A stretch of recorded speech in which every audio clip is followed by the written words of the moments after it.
Assalamualaikum warahmatullahi wabarakatuh.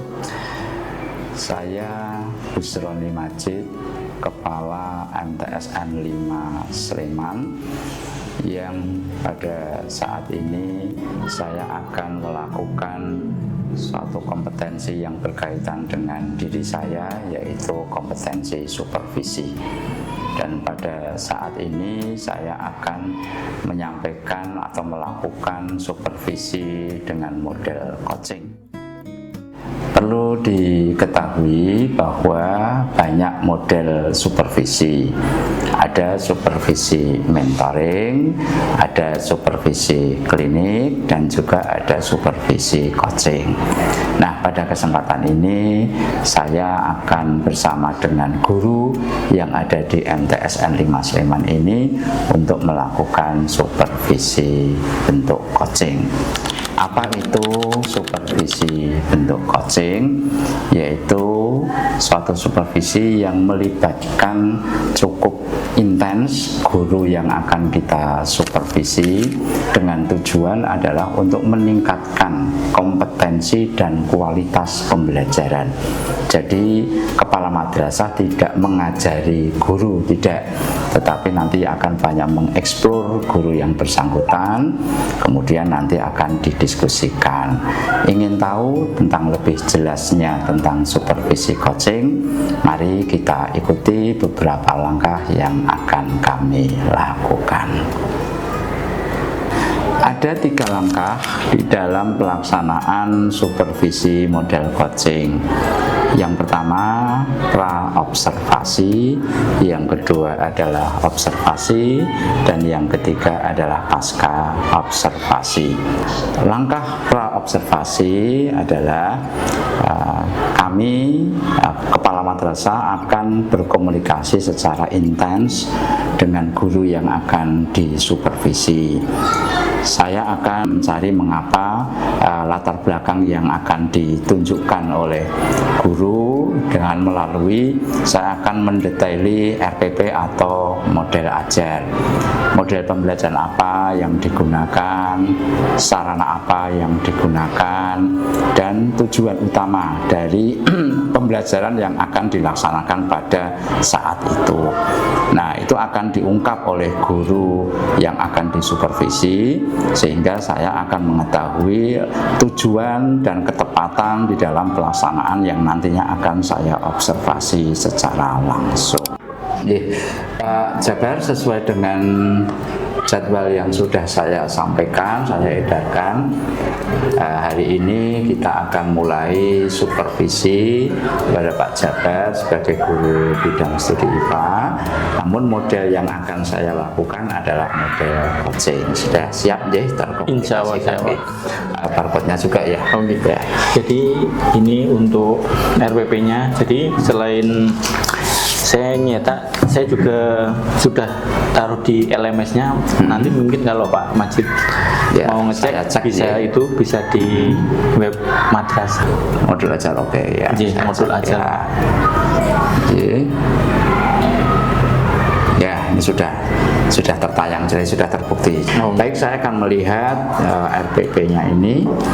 Latar belakangnya apa, Mas? Seperti yang digambarkan di dunia sains itu banyak miskonsepsi dalam penjelasan materi itu. Jadi contohnya miskonsepsi apa, Mas? Miskonsepsi itu yang sering terjadi karena di Indonesia itu sering menganggap bahwa kecepatan itu kan seperti halnya anak-anak berjalan dengan kecepatan sekian. Padahal pada kenyataannya kecepatan itu bisa dianggap betul, yang diucapkan anak bisa dianggap salah, karena kecepatan itu kan butuh arah, tetapi yang tidak butuh arah itu namanya kelaju. Rencana saya pribadi, anak-anak itu tahu apa itu acuan, apa itu perpindahan, dan apa itu gerak. Dan hanya karena di madrasah itu ada VR-nya dan cukup untuk beberapa kelas.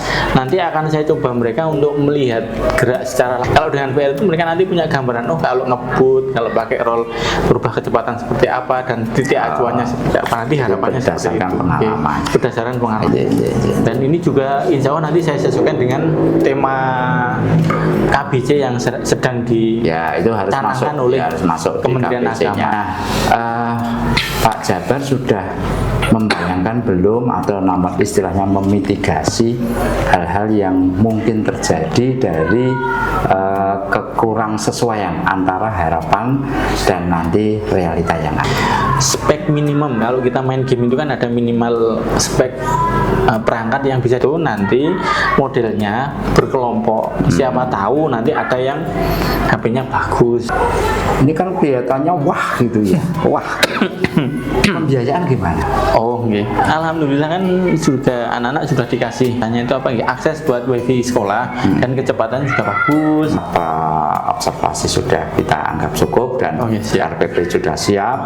Anda kacamata. Oke, berarti alat sudah siap, sarana untuk mengakses juga sudah siap. Ya, semoga nanti observasi berjalan lancar. Amin. Terima kasih. Atur nuwun Pak. Sabar sami.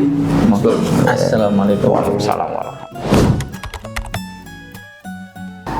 Langkah kedua dari supervisi model coaching adalah observasi. Ini hal yang juga cukup krusial karena kepala madrasah harus bersifat netral di dalam melaksanakan observasi. Maksudnya netral, kepala madrasah tidak boleh melakukan komentar pada saat observasi itu berlangsung. Semua kejadian, semua pengamatan yang dilakukan oleh kepala madrasah, maka kepala madrasah cukup menulis, kemudian mengambil dokumen melalui foto atau bahkan kalau perlu mengambil video.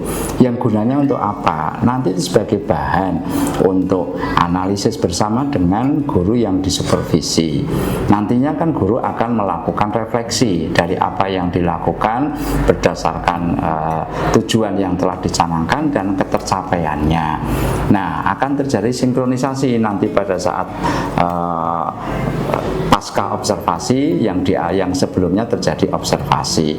Nah, disitulah nanti diskusi yang cukup panjang pada saat pasca observasi.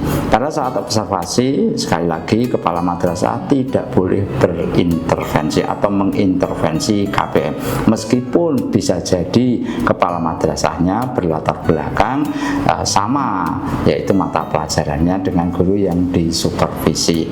Kalau sampai kepala madrasah itu mengintervensi, maka observasi jadi tidak nyaman dan itu kurang baik di hadapan anak-anak.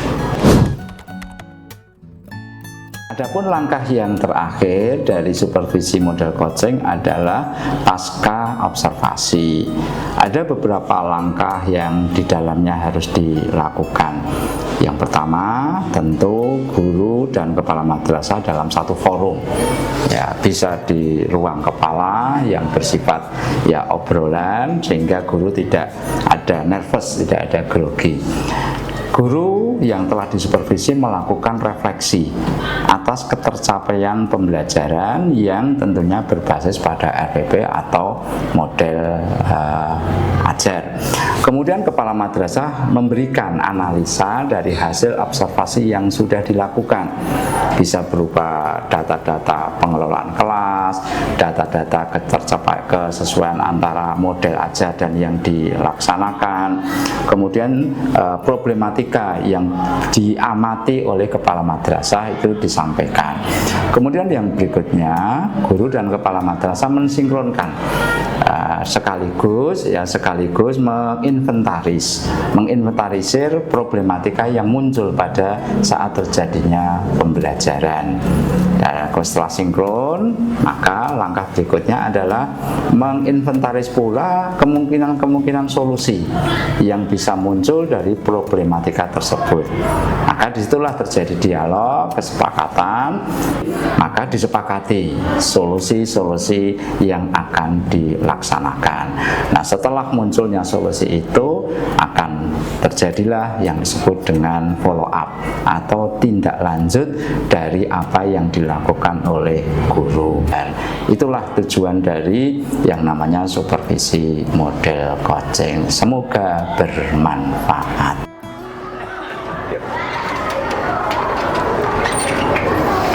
Alhamdulillah supervisi coaching berjalan dengan baik. Jadi hari ini saya senang karena gagasan saya bisa saya explore, apa yang saya pikirkan dan apa yang saya miliki di sini tuh bisa saya keluarkan semuanya, dan saya bisa tahu kira-kira apa yang saya butuhkan dan apa yang bisa saya berikan ke anak-anak itu bisa saya jelaskan dengan baik. Pak Majid memang sip kalau buat konsultasi dan berbagi informasi seputar pembelajaran. Oke.